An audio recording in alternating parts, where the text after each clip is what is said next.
అత్తగారి కథలు పార్ట్ 3 పెళ్లి సంబంధంలో ట్విస్ట్. రచన ఎల్వి జయ, కథాపఠనం భవ్య. సమర్థకి పెళ్లి చేయాలి అని నిర్ణయించుకుంది వాళ్ళ అమ్మ రాధ. కొడుకు వివరాల్ని మ్యాట్రిమోనీలో ఇస్తూ ఇంజనీరింగ్ చదివి అందంగా తెల్లగా సన్నగా ఉండే అమ్మాయిని చూడమని చెప్పింది.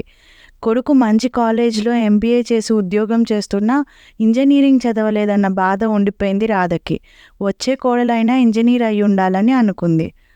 ఆనందరావు వాళ్ళ అమ్మాయి చంద్రికకి మీ అబ్బాయికి చదువు ఉద్యోగం అన్నీ సరిపోతున్నాయి, ఫోటో జాతకాలు పంపించమని వాళ్ళతో చెప్పమంటారా అని మ్యాట్రిమోనీ వాళ్ళ నుండి ఫోన్ వచ్చింది రాధకి. ఆనందరావు గారిని మా ఇంటికి రమ్మని చెప్పండి, కలిసినట్టు ఉంటుంది, ఇక్కడే మాట్లాడుకోవచ్చు అని చెప్పింది రాధ. ఫోటో జాతకం తీసుకుని రాధ ఇంటికి వెళ్ళాడు ఆనందరావు. చంద్రిక ఫోటో చూసిన రాధ, అమ్మాయి తెల్లగా ఉంటుందని అన్నారు, ఫోటోలో చూస్తే అలా అనిపించడం లేదు అని అనుమానంగా అడిగింది. మా అమ్మాయి నాలా చామంచాయిగా ఉంటుందండి అన్నాడు ఆనందరావు. మీలా అంటే నలుపే అన్నమాట అంది రాధ. తన కూతుర్ని తనని నల్లగా ఉన్నారని రాధ అనడం నచ్చలేదు ఆనందరావుకి. కోపాన్ని అణుచుకుంటూ, మరి మీ అబ్బాయి చామంచాయిగా ఉంటాడని అన్నారు, ఉంటాడా మరి అన్నాడు రాధతో. పెళ్లి సంబంధం కోసం వచ్చిన అమ్మాయి తండ్రి ఇలా అడగడం నచ్చలేదు రాధకి. మేము తెల్లగా ఉండే అమ్మాయి కోసం చూస్తున్నాం, పుట్టే పిల్లలు తెల్లగా పుట్టాలి కదా, మాకు చామంచాయి పిల్ల వద్దు, మేము వేరే సంబంధం చూసుకుంటామని చెప్పింది. వీళ్ళ పిల్లలు ఎలా ఉన్నా పర్వాలేదు, కానీ వచ్చే కోడలు పుట్టబోయే మనవలు మాత్రం తెల్లగా ఉండాలి, వీళ్ళ అబ్బాయి ఇంజనీరింగ్ చదవకపోయినా ఇంజనీరింగ్ చదివిన కోడలు రావాలి. ఏం మనుషులో అని మనసులో అనుకున్నాడు ఆనందరావు. లేచి వెళ్ళిపోతూ ఏదో గుర్తు వచ్చినట్టు ఆగాడు.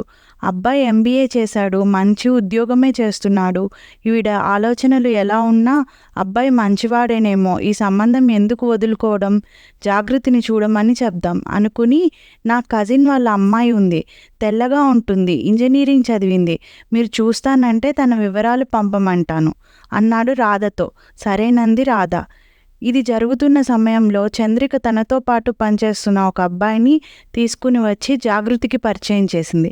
ఇతను పవన్, మా ఆఫీస్లోనే చేస్తున్నాడు, నన్ను ఇష్టపడుతున్నానని చెప్పాడు, పెళ్లి చేసుకుంటే నన్ను తప్ప ఇంకెవరినీ చేసుకోను అంటున్నాడు, నాకు కూడా తనంటే ఇష్టం అని చెప్పింది.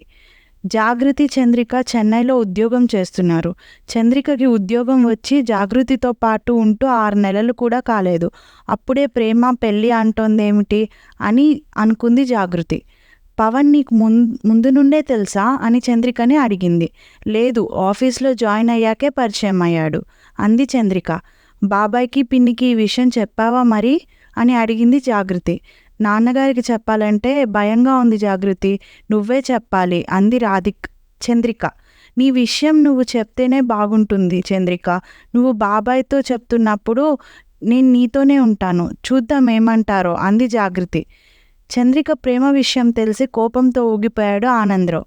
ఇక్కడ నీకోసం నేను సంబంధాలు చూస్తున్నాను, నల్లగా ఉందని అందరూ వద్దంటుంటే నువ్వు అక్కడ ఉద్యోగానికి వెళ్ళి ఇలాంటి పనులు చేస్తావా, మంచి సంబంధాలు వస్తాయా ఇంకా అంటూ అరిచాడు. ఒకసారి పవన్తో మాట్లాడండి బాబాయ్, చంద్రిక ఇష్టపడుతోంది కదా అని బతిమాలుకుంది జాగృతి. ఆనందరావు చెన్నై బయలుదేరి వెళ్ళి పవన్ని కలిశాడు. ఏం నచ్చింది ఈ అబ్బాయిలో నీకు అని కోపంగా అడిగాడు. ఆనందరావు ఎందుకు అలా అడిగాడో అర్థమైంది చంద్రికకి. రంగులో ఏముంది నాన్నగారు, నేను కూడా రంగు తక్కువే కదా, పవన్ చాలా మంచివాడు, ఒప్పుకోండి ప్లీజ్ అని బతిమాలుకుంది చంద్రిక. కాసేపు ఆలోచించి, మీ ఇంట్లో వాళ్ళకి తెలుసా ఈ విషయం అని పవన్ని అడిగాడు ఆనందరావు. తెలుసండి, వాళ్ళు మా పెళ్ళికి ఒప్పుకున్నారు అని చెప్పాడు పవన్.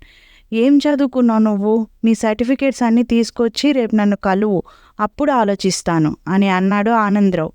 పవన్ తెచ్చిన సర్టిఫికేట్స్ చూశాక పవన్ చదువు మీద నమ్మకం కుదిరింది ఆనందరావుకి. వాళ్ళ అమ్మా నాన్నలతో కూడా మాట్లాడాక వాళ్ళకి ఇష్టమేనని తెలిసి సంతోషించాడు ఆనందరావు. పవన్కి అభ్యంతరం చెప్పడానికి రంగు తప్ప ఇంకేం కారణాలు లేనందున వాళ్ళ ఇద్దరి పెళ్ళికి ఒప్పుకున్నాడు. మరి నీ పెళ్ళెప్పుడు, నువ్వు కూడా ఎవరినైనా చూసుకున్నావా చెప్పు, నీ పెళ్ళి కూడా చేయించేద్దాం అని జాగృతితో అన్నాడు ఆనందరావు. నాకు పెళ్లి చేసుకోవాలని లేదు బాబాయ్, పెళ్ళంటే భయం అంది జాగృతి. అలాగే అంటావు, జరిగే సమయం వస్తే ఎవరు వద్దన్నా ఆగదు అన్నాడు నవ్వుతూ. జాగృతి వివరాల్ని సమర్థ్ వాళ్ళకి పంపిన విషయాన్ని చెప్పలేదు ఆనందరావు. జాగృతి ఫోటో చూసిన రాధ, పిల్ల తెల్లగా ఉంది కానీ 40 ఏళ్ల దానిలా ఉంది, ఏ స్టైల్ లేదు, వద్దని చెప్పేస్తాను అంది సమర్థతో. అందరు పెళ్లి కూతుర్ల ఫోటోలలాగా లేదు ఈ అమ్మాయి ఫోటో. పెళ్ళంటే ఇష్టం లేకుండా బలవంతంగా తీయించుకున్నట్టు ఉంది. అందుకే నీకు అలా అనిపించిందేమో అమ్మా. 40 ఏళ్ళు దాటిన దానిలా ఏం లేదు, సింపుల్గా ఉంది. అయినా వెళ్ళి చూస్తే తెలుస్తుందిగా ఎలా ఉంటుందో అన్నాడు సమర్థ్. సమర్థ్కి అమ్మాయి నచ్చిందన్న విషయం అర్థమైంది. పెళ్లి చూపులు పెట్టించమని జాగృతి వాళ్ళకి కబురు చేసింది రాధ. పెళ్లి చూపులలో జాగృతిని చూసిన సమర్థ్, ఫోటోలో పెద్దదానిలా కనపడిందన్నావు కానీ డైరెక్ట్గా చూస్తే 20 ఏళ్లలోపు పిల్లలా ఉంది.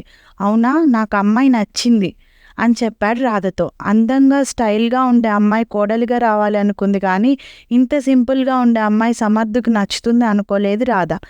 చంద్రిక పవన్ ప్రేమించి పెళ్లి చేసుకున్నారు. ఆనందరావుకి పవన్ నచ్చకపోయినా పవన్ చంద్రికల పెళ్లి జరిగిపోయింది. జాగృతిని ఇష్టపడి పెళ్లి చేసుకున్నాడు సమర్థ్. రాధకి జాగృతి నచ్చకపోయినా సమర్థ్ జాగృతిల పెళ్లి జరిగిపోయింది. జాగృతి ఇష్టాలని ఎవరూ పట్టించుకోలేదు. సమర్థ్ జాగృతిల పెళ్లిలో సమర్థ్ని చూసిన ఆనందరావు, నల్లగా పళ్ళ మధ్య గ్యాప్తో పొట్టతో ఉన్న ఈ అబ్బాయి కంటే నా అల్లుడే బాగున్నాడు అని తృప్తిపడ్డాడు. చంద్రిక పెళ్లి ఫోటోలను చూసిన రాధ, ఈ అమ్మాయి నల్లగా ఉందని వద్దనుకున్నాం మేము, అంతకంటే నల్లగా ఉన్న అల్లుడు వచ్చాడు మీ బాబాయ్కి. ప్రేమ పెళ్ళంట కదా, మరి మా సంబంధం ఎందుకు కావాల్సి వచ్చిందో వాళ్ళకి అంది. సమర్థ్ వాళ్ళ సంబంధం ముందు చంద్రికకు వచ్చిందని, చంద్రిక నల్లగా ఉందన్న కారణం చెప్పి వాళ్ళు తనని చూశారన్న విషయం తెలిసి ఆశ్చర్యపోయింది జాగృతి. గురువింజగింద తనకున్న నలుపుని ఎరుగక తాను చాలా అందంగా ఉన్నాననుకున్నట్టు మనుషులు కూడా తమ లోపాలను ఎరుగక పక్క వాళ్ళతో తప్పులు ఎంచుతూ బతికేస్తారు అనుకుంది జాగృతి. ఇలాంటి మరెన్నో మంచి కథల కోసం మనtelugu-kathalu.comను విజిట్ చేయండి.